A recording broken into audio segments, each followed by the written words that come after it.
Hello and welcome to the Superintendent's Perspective. My name is Mario Salinas. I am the Superintendent for the Edinburgh School District. I am joined today by Board President Miguel Mike Farias. Mr. Farias, welcome to the Superintendent's Perspective. Thank you. Today we're going to talk about our COVID-19 protocols. Excellent. Excellent. Well, I know as the board, we've approved quite a bit of money for the equipment and the supplies and everything else. So this is good for the public to know everything we're doing, not only with the equipment that we purchased, but the protocols that we're taking or that you're taking to make sure that we have a safe environment in our school district for our staff and our children and everyone else that comes and visits. So I'm very excited to hear what you got in mind, and this is good so the public will know exactly what you're doing. Yes, sir. You're right. We have spent millions of dollars in technology to make sure that we keep up as much as we can with our students that are quarantined at home. Try to deliver the lessons to those students that are quarantined at home, either through virtual technology, through wireless hotspots, through computers. We try to get our students connected to their teachers remotely. But also, sir, we do have staff on campus. Some teachers have opted to teach from campus where we have high-speed internet. Some parents, due to their work, have opted to send their children to the campus so they can learn from campus. And some parents have chosen to send their children to campus just because their children want to be on campus. They don't want to be quarantined at home. And so we have staff. We have the principals, we have the office staff, we have students, we have teachers on campus. That being said, one of the strategies that we have utilized to make sure that the staff that we have on campus, to make sure that the students that are on campus are as safe as they can be, we have started COVID testing our staff and our students. Our nursing department applied for the COVID test kits out of with a partnership with TEA. Okay. And they have given us over 35,000 test kits. We have those COVID testing kits so that we can test our staff and our students that come on campus. One of the major emphasis that we have had with our COVID testing program is to make sure that if the students want to participate in extracurricular activities, let's say football, let's say volleyball, let's say basketball, baseball, softball, wrestling, if you want to participate in those activities, and we have offered those activities at the varsity level. In order to participate and you're a student, you have to submit to a COVID test to make sure that when you go and practice with the other students, to make sure that you're safe, then you don't have COVID. And so we are on a regular basis. It's mandatory for our students to submit themselves to COVID testing if they want to participate in UIL athletic activities. Okay, good. So we're taking every kind of precaution to make sure that whoever enters and participates is COVID-free. So basically that's the whole gist of it, and that way we can control as much as we can control. I wanted to bring out another point is that school is open, and a lot of people have this misconception that that only certain kids can come to school, but anybody that wants to send their child to school can send their child to school. Correct? That's correct, sir. TA has told us that you need to have the option for parents that want to send their children to school, have that option for those parents. And we do. Okay, good. I just wanted to make that clarification. Sometimes people think you're still closed. It goes, no, we're not closed. We're open. It's the parent's choice whether they want to send their child to school or not. That's correct. And many parents have chosen to send their children to school due to the work constraints. Parents have to go to work, some parents, and they don't have babies. They don't have anybody to take care of them. Yes. So they send them to school and they learn remotely from the campus. And we have many of those parents. Those students, sir, when they also get screened. As they get onto the campus, we make sure that they get screened by the nurses through temperature checks, through wellness questionnaires, to make sure that the students as they come onto the campus that they are symptom-free from the Okay. COVIDs. Good, good. So we're taking every precaution before them entering in. And also, I believe also before they even get on the bus, they do temperature checks, don't they? They do. Okay. They do temperature checks. When they get on the bus, we bought thermometers mounted on the bus doors. As they enter the bus, they get screened for temperature checks. Excellent. If they get through that screening, they get a band. Okay. And when they get to the campus, the students get off. And if the students are wearing a band, they're good to go straight to the classroom or to the Okay. cafeteria for breakfast. Good. So we're really doing the checks at the point of contact, not necessarily at the school. So some of these first contacts are when we're picking them up at home, and we're being very cautious on that to make sure that we don't allow that to enter into our school. So the point of contact for the ones that get picked up on the bus, they get checked there. The ones that show up at school either get dropped off, they get contact. The point of contact is there, and they get tested then too. That's correct, sir. The parents are told by their campus, the campus that they attend, when they choose to drop off their children, and many parents choose to drop off their children. They don't choose to get their children to school on buses, but via bus transportation. They themselves take them to the campus. The campuses tell them exactly where to drop them off, and before the children or the students get to inside the campus, they are screened by the nursing or other staff at the campus. And as they're getting screened, they get a band and they walk through. And then the band tells us, a particular color of the band tells us that that student, that staff member has been screened through the temperature checks, through the wellness questionnaires, etc. So once they get to school, they also are mandated to wear face masks, correct? That's correct. Okay. The part of the safety protocols on campus, in all our facilities, as a matter of fact, they must wear a face mask. Okay. On top of that, on campus, they not only wear a face mask, they wear a shield. Okay. In addition to the face mask on campus. Okay. Good. Good to know. Well, what other things are you implementing to make sure we have a safe environment at our schools? Sure. Let me before we move on to another topic of our safety protocols. The test let me describe the test that we do. Sure. It's not as invasive as the nasal test that first came out, where they were saying I never had it, right, but they were saying that the first test that came out, they would put the nasal swab all the way into your brain. That's what they would say. I would imagine that would be very that's what people were saying. Yes. With the first testing of for COVID-19. The testing kit that we have doesn't work like that. It just go to the edge of your nostrils, and within 50 minutes, you are told whether you have COVID-19 or not. Okay, good. And all that goes into a program on your cell phone, so that we can keep track of the data as we're entering that data on a daily basis. Real good. Another initiative that we have taken on is vaccinating our staff, vaccinating our community. We have started vaccinating, we started looking at vaccinating our staff before Christmas. Remember, we had a discussion. Yes, sir. Early before Christmas, we met here, and we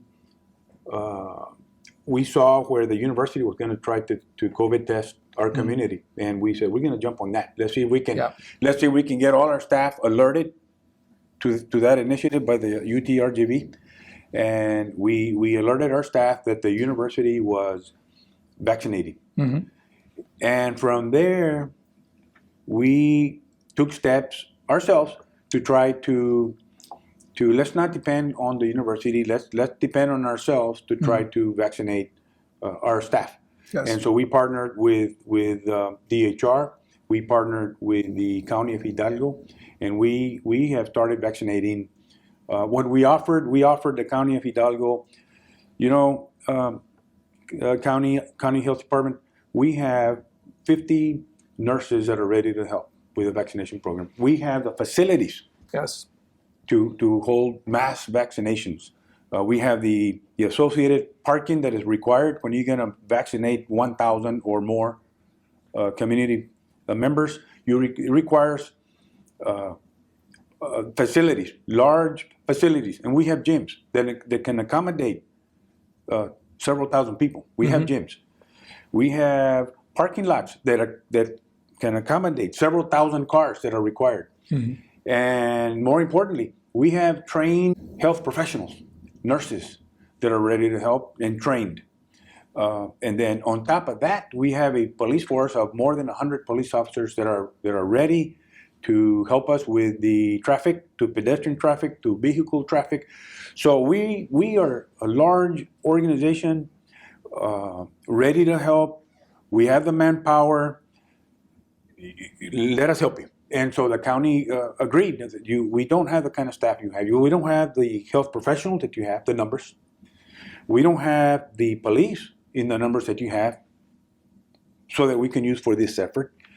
We don't have the facility. We certainly don't have the facilities. And so the county jumped on that, and we have partnered with the county, and we have shown the county and others that we can vaccinate, and we do a very good job of vaccinating our community. And so they have partnered with us. And I do want to mention the city of Edinburgh because they also have helped us with the traffic up in the city streets, that the surrounding areas of the facilities that we use. So yes, we've partnered with the county, we've partnered with DHR, we've partnered with the city in trying to vaccinate our community, and at the same time, trying to vaccinate our staff. Real good. I remember that. I remember that meeting that we had, and I was there during the meeting, and they were talking about how we can help as far as administering these vaccines to the different people. And I saw the opportunity and I jumped on it. I mean, when you take a look at this, our district, and I'm going to get into the weeds a little bit on this, but as far as paying taxes, over 50% of the taxes that the community pays out there goes toward the school district. Over 50%. If you get your little tax form and you check it all out, and you see you see the irrigation, you see the county, you see the different entities. If you add all those up, the school, one entity is more than all 5 of them combined. You're right. So the community is already paying taxes. Even though we're in the job of education, we also have a responsibility to our community. If the opportunity presents itself, we need to use our resources to reach out to our community. I feel that is an obligation that we have, not only a ethical, moral obligation, but also they're taxpayers. And a lot of the individuals out there that invest and they don't have children that come to school and they're still paying taxes for the district, they're getting something out of it. Especially the ones that are 65 and older on this first round, they have the availability to come and get their vaccination, and working with the county, working with the city of Edinburgh to vaccinate these individuals. And just so the public will know, this is no additional cost to the district. When we're talking nurses, we do it during the school time. The police officers is during the school time. I want the public to understand that we only have about 10% of our students coming to our schools. So we have this extra workforce that isn't being utilized right now, that it's a perfect time to utilize it to do this. And just to make sure that everybody understands that we're not spending extra tax dollars. Actually, we're not spending any additional tax dollars because we're using the tax force that we have during regular school hours to participate. And not that it's a financial issue, but it's really more of a moral issue. Just do the right thing. And it's opened up the door for other opportunities. And I see this as a long working relationship in being there for the community when we're really needed. And eventually things will come back to normal. But for right now, it's a good way to spend our resources and utilize them for the good. And I'm glad that we're doing that. And you're right, Mr. Farias, the bulk of the taxes that you pay, whether you have children or not, Exactly. it goes to the school district. Yep. The Over 50%. over 50% of the taxes that you pay, whether you have children or not, That's right. goes to the school district. So yes, we owe it to our community. We have the expertise. The county by themselves, the hospital by themselves, the clinics by themselves are not going to solve the issue of the pandemic that we have here. That is actually global. Yep. We want to be part. We want to help. We want to be part of that solution. We want to get back to normal. We want our teachers to go back to the classroom safely and not having to worry about COVID. We want our students to go back to the classroom so that they can interact with each other, with friends, and especially with the teachers. We want to get back to normal, and we owe it to our community to do our part. Yes, sir. We have the expertise. We have the nurses. We have the police. We have the facilities that our taxpayers paid for. Let's put them to use for a very, very good cause. And I say this all the time, we've had 4 clinics. 4 clinics. Each of those clinics, we have vaccinated 1,000 people from our community. So that we have vaccinated over 4,000 individuals from our community. If we have saved one human life, just one. If we have saved one human being out of those 4,000, we have been successful. Yes, sir. As far as our efforts to sir. vaccinate our community, we have only saved one life. We've done our job. Yes, sir. So yes, we want to be part of the solution. We want to get back to teaching. We want to get back to normal, to getting things back to normal. And we, again, owe it to our community to do our effort, especially if we have the manpower and we have the facilities to do the vaccination and do it well. And as you know, you've been to the vaccination sites. Yes, sir. We are vaccinating over 1,000 people in less than 3 hours. And also, I do want to brag on you guys. You know, I just sit on the board. I don't do much, but you guys do all the work. You guys do a phenomenal job. Even the county commented on how efficient we were, you guys were, in the organization of distributing the bans to the point of organizing the parking, the drive-through, the walk-through. You did a phenomenal job, and it took everybody from the police force to the janitorial service for individuals to come and set up. It took the nurses. It took the staff. It took a lot of individuals to make it happen. But the beautiful thing about it is, you're right. If we just saved one life, and I'm sure it's more than just one. If we just saved one, it'd be worth it. But at least we have peace of mind knowing we did the right thing. We did the right thing in the time of need. And I just love the way that it's all working together and how efficient it is. You were there when people were coming by and commenting, "Hey, good job. Thank you very much. I appreciate it." We saw people being pushed in wheelchairs and pulled out in wheelchairs. We had adult daycare centers coming in, and just a wide variety of individuals that had a sense of hope, had a sense of, okay, I got the vaccine. I'll be okay now. And it brought a lot of satisfaction in the sense of knowing, that just confirms we're doing the right thing. Just so we are.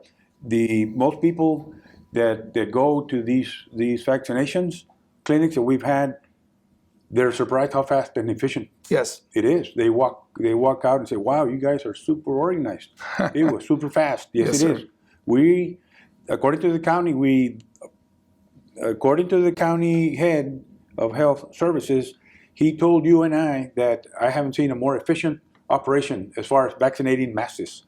And I gotta tell you, I am super, super proud of the nurses and their staff. They took up the challenge, and they are eager and they are passionate with what they do. And I was out there watching the drive-through, during the elements, and the nurses were going out there helping, and no rest, constantly on their feet, helping the people that can't get off of their cars. And I'm just so proud of our nurses at how hard they were working and how fast they were working and how efficient they were. I gotta give it to the nurses, our nurses. They really outdid themselves, and I'm so proud of them. And how well they've done this and taken up the challenge and taken it to another level. The efficiency, the organization. I mean, you saw it. Yes, sir. It is awesome. And the attitude. Everybody had a positive attitude.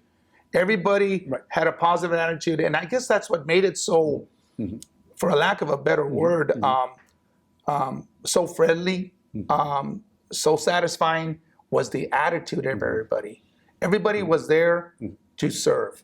Everybody was there to give out a helping hand. Everybody was there, one goal, one reason, and it was accomplished.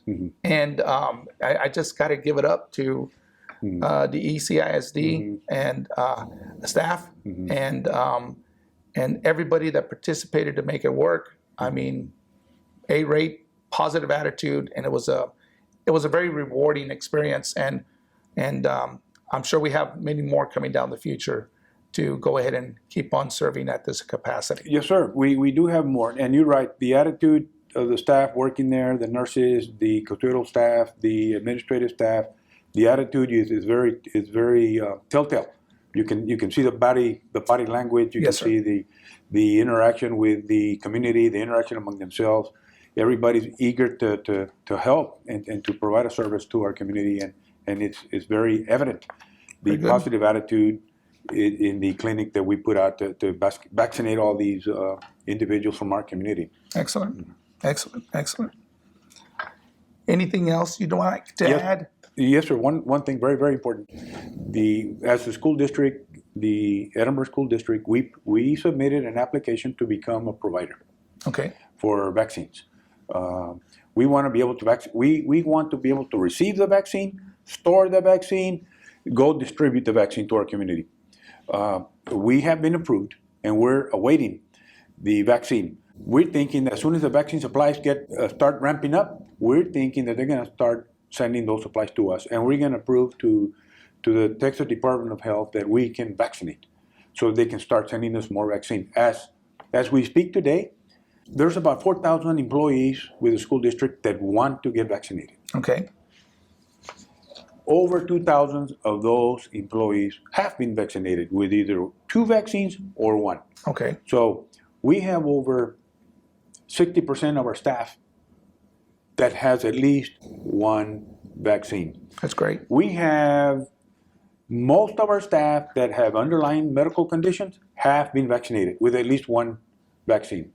We're getting very close to getting them all. Okay. So in talking to my friends that are superintendents in neighboring districts, we're way ahead with the number of staff that have been vaccinated. And as you know, as everybody knows, when you get yourself vaccinated with one of these vaccines, a Moderna, which is the vaccine that we use, or the Pfizer, when you get yourself vaccinated, the chances of getting the disease is especially when you have 2 vaccines, is small. Very small that you're going to get the disease. And if you get the disease, the chances that you're going to get seriously ill from COVID is like 100% that you're not. And you're not going to get hospitalized. So do we want to get our staff vaccinated? Yes, because they're not going to die. And they're not going to get seriously ill. They may get some symptoms, but they're going to be mild if we vaccinate them. Yes. And vaccinating our staff is a top priority because it's going to keep them safe.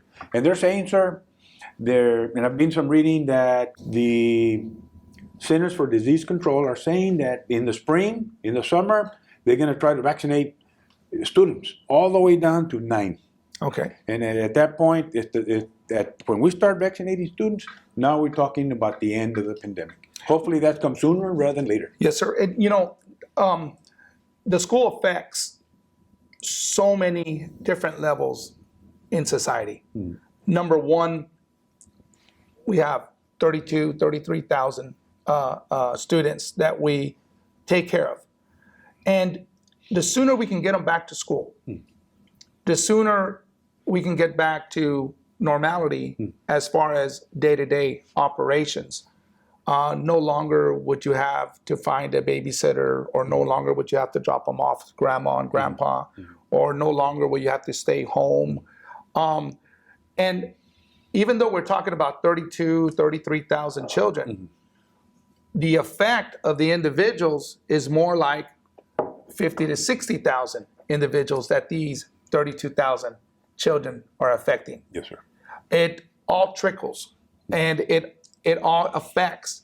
And the sooner we can address that, the sooner society or the community can go back and not have to worry about taking care of the needs of their child or the student, because they'll be at school from 8 to 3 or 8 to 4 or whatever the case may be. And that's why it's so important that we vaccinate our teachers and all our staff so they can have the assurance of coming back to work. Even though we're providing a safe environment, the chances would be very minimal Yes. once they get their vaccine. That's correct. And then once they send the child back, then the rest of society can come back to going back, and there's a lot of issues that have been put on hold, and they can address those issues. So this is so important that we're creating a safe environment, but we're also already approved to administer the vaccine. So it's good steps that you're taking, and it all works in conjunction with one another.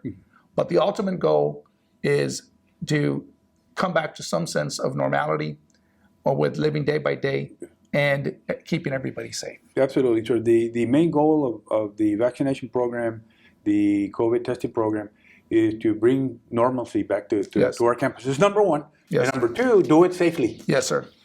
In a safe manner where our staff and our students are not going to get seriously ill. So yes, and we want to be part of that solution. Excellent. Well, good.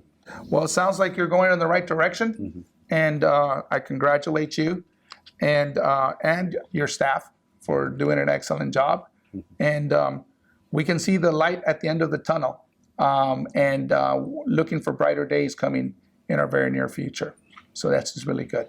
It's exciting. Sir. I can see the beginning of the end. I can see the light at the end of the tunnel. Good. With all the different things that we're doing on campus and around the world, the good. government, the CDC, and others. Dr. Salinas, we know that we have our teachers scheduled to come back soon. And the number one thing on their minds is it safe? So that's what I want you to address, just for the peace of mind of everybody that's going to be coming back to school. We've touched over a few things, but if you can specifically just touch on the issue with the teachers coming back and what is going to be in their classroom to assure that safety. Sir, with the teachers coming back, with other staff coming back on campus, I want to assure them that they're safe. The schools are safe. I feel safe. When I come to work here in this facility, I feel very safe because we follow a work-safe plan. People that come into this facility have to follow a prescribed work-safe plan. They need to wear masks. They get screened before they come onto the campus. They get a band to make sure that we recognize that they've been screened. They do a wellness check. The same thing happens on the campus. And when I'm walking around here, I feel absolutely safe because everybody is safe. Everybody wears those protocols. On campus, it's no different. Good. There are procedures on campus for the teachers to feel safe. Before the teachers get back on campus or other staff get back on campus, all of them have to COVID test. Okay. In fact, they COVID tested this week. All right. Good. Before they get on campus, we need to make sure that they don't have COVID. And we had them all COVID test on campus. Okay. We have nurses that COVID test on campus. We have administrators that are trained to COVID test on campus. We have coaches, trainers, athletic trainers to COVID test. We have music teachers we've trained many people to help with the COVID testing so that when people, teachers, other staff come onto the campus, students, we can COVID test them in a rapid manner. Now, every campus, every facility develop their own return to school safety protocols. This, for example, is a return to school safety protocols for Edinburgh High School. It's a face-to-face safety plan and daily protocols that go on to Edinburgh High School have to go through and it's a direction for the staff and for the students and for the parent that if they're gonna get on campus, they need to follow all these different procedures, from social distancing inside the classroom, from screening before you get onto the campus, through temperature screens to health questionnaires. All students are screened. All students wear masks. All students wear not only masks but a face shield. Students, when they get onto to the classroom, they all have these safety carols that they put on the classroom when they're Can you put that up? Yes, sir. Yes, sir. And then we got the student there and Yes. do their work. All teachers have plexiglass installed in their desk. Teachers wear a mask and a shield. The campuses are safe. They're very safe. If the campuses follow the safe protocols developed by their campuses, along with our staff here at Central Administration, and we developed these in the summer actually, in anticipating of staff coming on campus. If they follow these protocols, the campuses are very safe. It's been our experience, and we've been at it for almost a year. It's been our experience that when our staff get infected with COVID, and we have had staff get infected with COVID. Yes, sir, we have. Almost every single facility has had staff infected with COVID. It's been our experience that they get infected at home, not on campus. The vast majority, I'm going to say 98% of all the cases that we've had, COVID-19, those cases, they got the disease at home. Wow. Not on campus. 98%. I would say 98% of the staff that have had COVID picked it up at home somewhere, not on campus. The campuses are safe. I as a central administration staffer, I feel very safe here. When I go to the campuses, and I go to the campuses a lot, I feel safe, provided that our staff follow these protocols, and the principals have assured the staff that they will follow these protocols. The staff have been trained on these protocols. We're safe.